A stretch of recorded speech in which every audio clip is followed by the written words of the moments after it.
আজকের পাঠ মায়ের অষ্টসখী।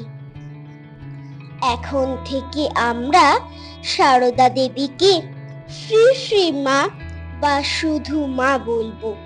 সারদা দেবী, মা সারদা, শ্রী শ্রী মা সারদা প্রভৃতিও বলবো। আগেই বলেছি শ্রী শ্রী মা সারদা জগৎ মাতা, মানুষ হয়ে এসেছিলেন। সংসারে থেকে কিভাবে ভগবান লাভ করতে হয় তাই শেখাবার জন্য এসেছিলেন। এই কথা তিনি ছেলেবেলা থেকেই জানতেন। তোমাদের বলেছি, ছোট্টটি যখন তিনি, তখন দেখতেন তারই সমবয়সী একটি মেয়ে কোথা থেকে এসে সব সময় কাছে কাছে থাকতো, কাজে সাহায্য করত, আমোদ আহ্লাদ করত। 13 বছর বয়সে কামার পুকুরে থাকার সময়ও ওই রকম একটি ঘটনার কথা মা বলেছেন। খুব লজ্জাশীলা ছিলেন তিনি। শেষ বয়সেও মাথায় ঘোমটা দিয়ে থাকতেন।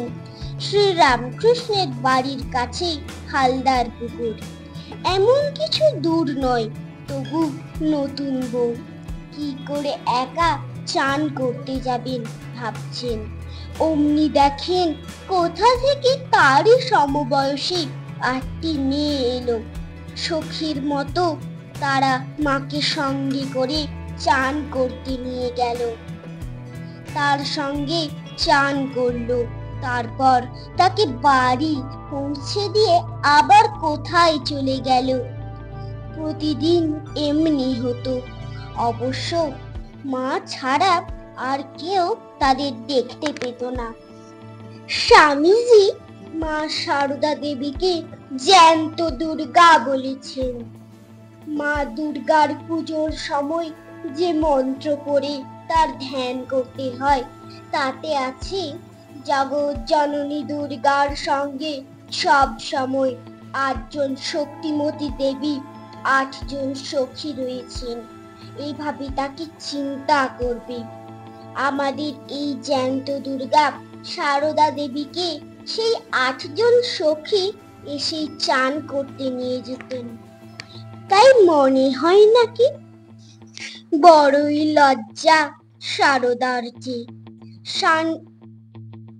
স্নানের সময় ভাবে নতুন বউ কেমন করে একলা স্নানে যাবে।